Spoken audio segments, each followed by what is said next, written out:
Hello, my name is Jamie, and today I'm doing a book review on A Lion to Guard Us by Clyde Bulla. Now, I have mixed feelings about this book, and I'll tell them to you as we move on in this book review. But the story is one of American history. This is Amanda, and she has two younger siblings, a brother and a sister. The cover art is deceptive, although it is very good. It is deceptive because Amanda's sister is supposed to be younger than her brother, and in this picture she looks a bit older. But the story is Amanda and her mother and her younger siblings work in this house for this lady. They get room and board, they get meals in return for working for this lady. And the father has gone to Jamestown to prepare a home for them to eventually come and live with him in America. But it's been 3 years and they haven't heard any word from him. And their situation in England, I believe, is where they are, is getting worse. Amanda's mother has fallen ill, and eventually, this isn't really a spoiler, it happens at the beginning of the book, but Amanda's mother dies.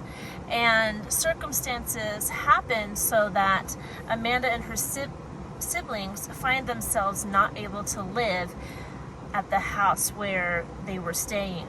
So Amanda decides that she needs to take her siblings and find their father. She decides that somehow they need to get on a ship and sail to America.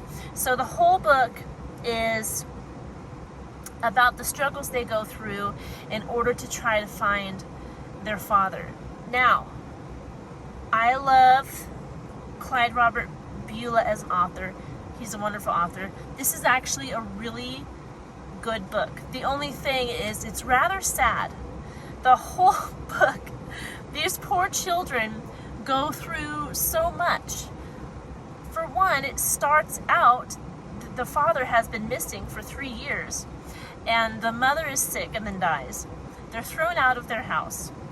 They're pretty much homeless until a benevolent doctor that they already know, it's a friend of the family, takes them in and decides to help them on their journey to America.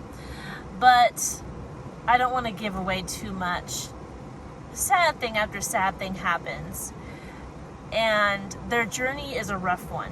It makes the book rather interesting, actually.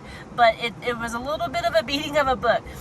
Just because I think I feel things more than I need to reading a book.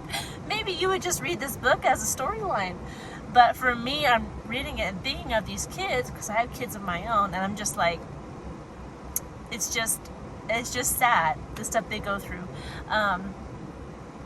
I would recommend this book. It is a good story. It was an easy read. It was only 115 pages.